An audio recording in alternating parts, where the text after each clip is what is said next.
Hello दोस्तों, आज हम जिस कहानी के बारे में सुनाने जा रहे हैं वो है इस्लामी शिक्षा आम चोर। तो चलिए दोस्तों शुरू करते हैं। बहुत समय पहले की बात है। एक छोटे से गांव में अब्दुल नाम की एक लड़का रहता था।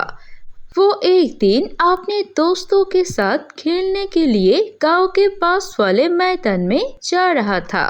तभी उसे अपनी एक दोस्त मिल जाता है। उस दोस्त का नाम था रफीक। अस्सलाम वालेकुम अब्दुल्ला, कहाँ जा रहे हो तुम? वालेकुम अस्सलाम, मैं अभी मैदान में जा रहा हूँ खेलने के लिए। क्या तुम भी चलोगे? हाँ, मैं भी चलूँगा, चलो। ये कह के वो दोनों चलते चलते मैदान की तरफ जाते हैं। मैदान जाकर देखते हैं वहाँ पर पहले से ही इशरत और उसके बड़े भाई करीम भी खेल रहे थे। अरे, मैदान में तो पहले से ही इशरत और करीम भी खेल रही है। चलो हम दोनों भी चलते हैं। अस्सलाम वालेकुम करीम, अस्सलाम वालेकुम इशरत, कैसे हो तुम दोनों? वालेकुम अस्सलाम, मैं बहुत अच्छा हूँ अल्हम्दुलिल्लाह। तुम कैसे हो? मैं भी बहुत अच्छा हूँ अल्हम्दुलिल्लाह। मैं भी अच्छी हूँ, लेकिन मेरे पास एक सवाल है। हाँ इशरत, बताओ तुम्हारा क्या सवाल है? हम लोग जब चीख देते हैं तब हम अल्हम्दुलिल्लाह बोलते हैं, लेकिन हम जब खैरियत के बारे में बताते हैं कि मैं ठीक हूँ और इसके बाद भी हम अल्हम्दुलिल्लाह क्यों बोलते हैं? क्यों हम सिर्फ इतना नहीं बोलते कि हम ठीक है? अरे, ऐसा तो बोलना ही पड़ेगा।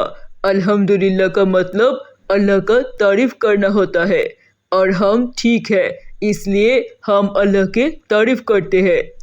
लेकिन ये कहना क्यों जरूरी है, ये तो मुझे बताओ। वो तीनों दोस्त सोच में पड़ जाती है कि इशरत के सवाल का जवाब कैसे दे। मुझे भी पता नहीं, लेकिन हर बार अल्हम्दुलिल्लाह अल्हम्दुलिल्लाह बोल देता हूँ। सब ठीक है ये बोलने के बाद अल्हम्दुलिल्लाह क्यों बोलना होता है, अब तो ये मुझे भी जानना है। वो तीनों बात कर रही थे कि तभी वहाँ पर उन सभी की बड़ी आपा आ जाती है।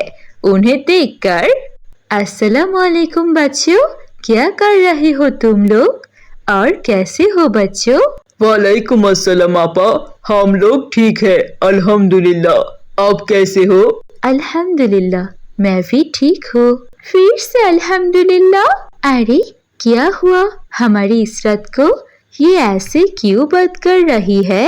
आपा, इशरत ने हमसे एक सवाल पूछा था और हम उसका जवाब नहीं दे पा रही है, इसलिए वो हमसे ऐसे बात कर रही है। इशरत, बताइए मुझे, आपको क्या जानना है?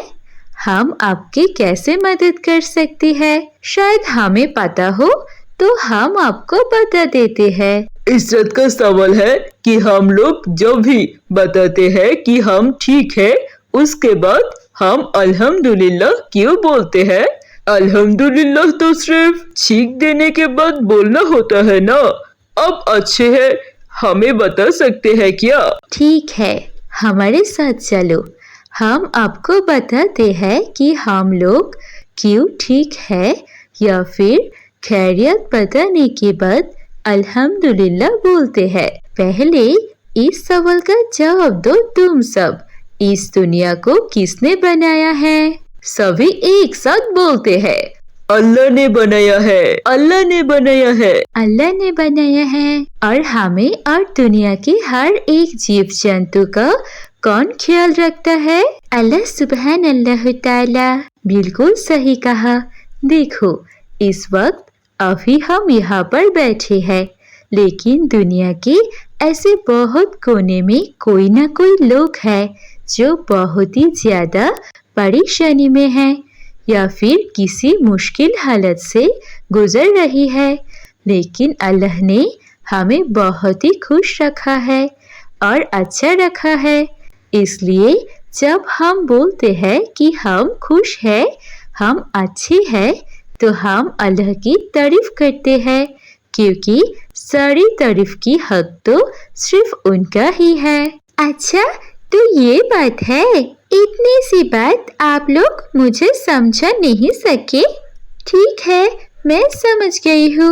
अब चलो सब लोग मुझे पूछो कि मैं कैसी हूँ। सारे एक साथ इशरत से पूछती है। इशरत, तुम कैसे हो? मैं ठीक हूँ, अल्हम्दुलिल्लाह। बच्चों, तुम लोग जाकर खेलो। कुछ देर में मगरिब का आज़ान हो जाएगा और तुम्हें भी नमाज पढ़ने चले जाना है ना। इतना कह के वो सब खेलने लगते हैं और खेलने के बाद जब शाम होती है तो अपने अपने घर नमाज पढ़ने के लिए निकल जाते हैं। नमाज पढ़ने के बाद आते समय करीम और इशरत देखते हैं एक आम के पेड़। वो दोनों देखते हैं कि रास्ते में उस पेड़ में बहुत ज्यादा ही पके हुए आम थे। ये देख के इशरत अपने भाई से बोलती है, अरे भाई, ये देखो इस पेड़ में कितने सारे आम हैं। चलो ना, हम इस पेड़ से आम लेकर घर जाते हैं। मुझे पकी हुई आम खाने का बहुत ही मन कर रहा है। अरे नहीं, ये किसी और की पेड़ है। इस पेड़ से हम कैसे ले सकते हैं आम? कुछ नहीं होगा, उन्हें थोड़ी पता चलेगा।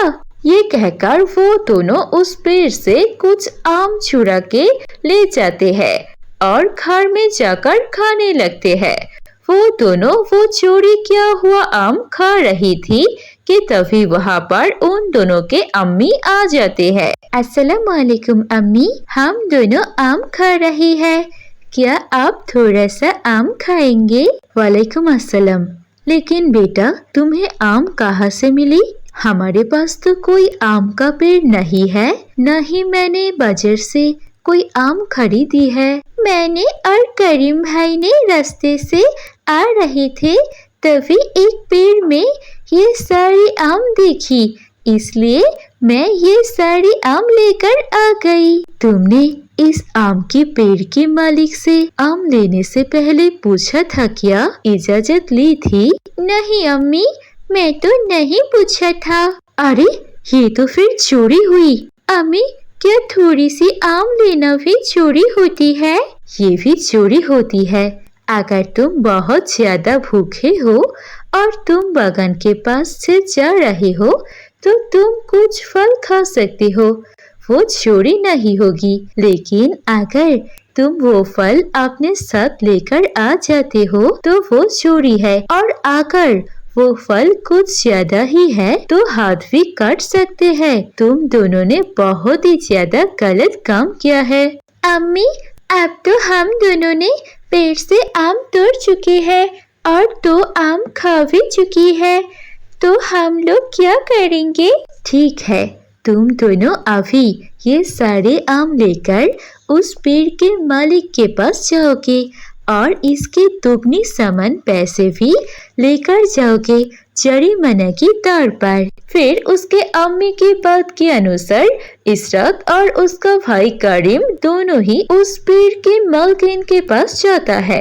अस्सलाम वालेकुम चाची, हम दोनों आपसे कुछ बात करने आई है। वालेकुम अस्सलाम बेटा, आओ घर आओ, अंदर आके बैठो। ये देखिए, ये सारे आम मैंने और मेरे भाई ने आपके पेड़ से बिना बताए लिए थे और हमने 2 आम खा भी लिए हैं, इसलिए हम ये सारे आम और जितने आम खाई है उसके दुगना पैसे लेकर आपको देने आई है। आप हमें माफ कर दीजिए। अरे बेटा, इसकी क्या जरूरत थी? अगर तुमने हमें नहीं बताया होता तो मुझे पता भी नहीं चलता कि तुमने मेरी पेड़ से आम चुराई है। नहीं चाची, हम ऐसा नहीं कर सकते।